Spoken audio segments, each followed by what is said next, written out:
Hi, everyone. Welcome to March's edition of the Reading Research Recap.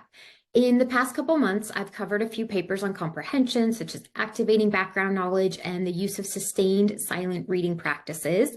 And in the past, I've also covered a ton of studies on phonics and word reading and decoding. But I believe this is the first study that I've covered on improving fluency skills.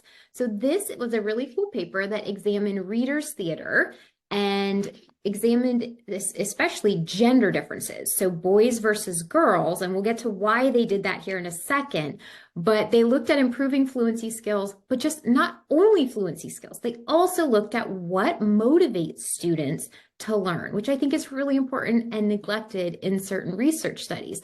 We want kids to be motivated to participate in these programs. Okay, so why did these researchers want to investigate or look at gender differences? Well, from a very young age, females tend to outperform boys on a variety of different academic tasks, including literacy. In order to address this gender gap, research was conducted to figure out what keeps boys motivated. And they found that boys tend to prefer learning that is goal-oriented and active. Reader's theater is an active form of learning where students practice a script via repeated reading and echo reading, and they receive feedback on fluency, expression, and prosody. Now, in order to make one of the conditions goal-oriented, the researchers told the students in that condition they would be performing the play in front of an audience at the end of the program.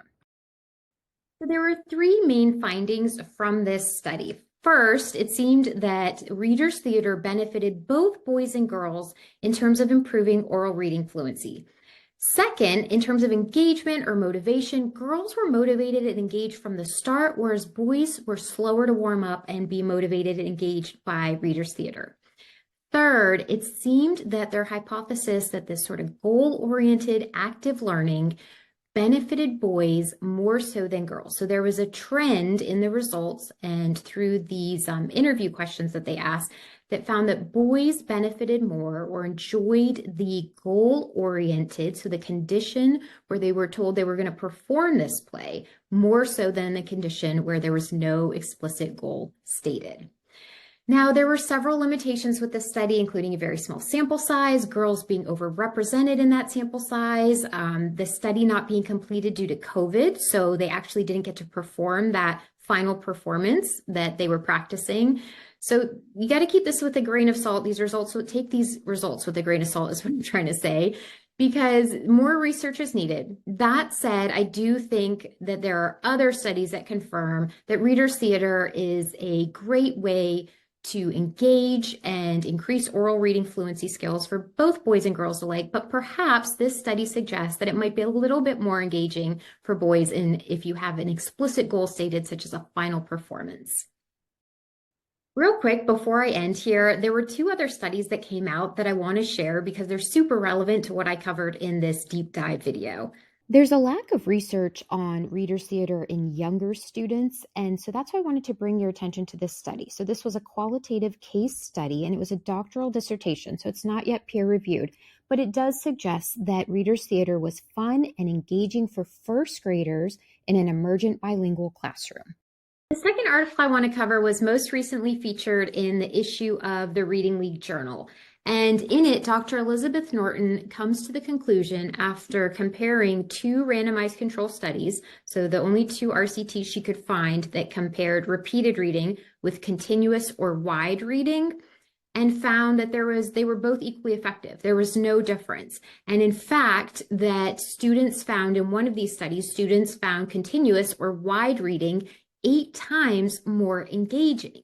Now, to be clear, this study did not do a direct comparison of reader's theater versus continuous or wide reading. So given the deep dive study that I covered previously, it does seem that reader's theater might be an engaging way to get kids to practice repeated reading.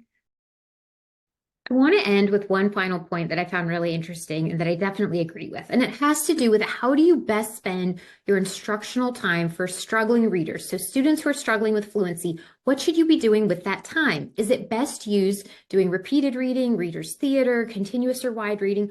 Or should you be providing them with additional explicit direct instruction addressing their specific fluency weaknesses? Well, we can't answer that because there's no research that does a head-to-head comparison of time used in those two different conditions. So I want to end with this quote that I definitely agree with from Elizabeth Norton in the article.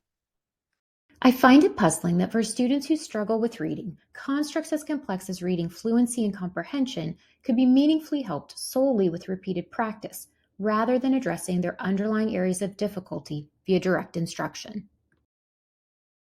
Okay, that's all that I have for March, and I will see everybody in April.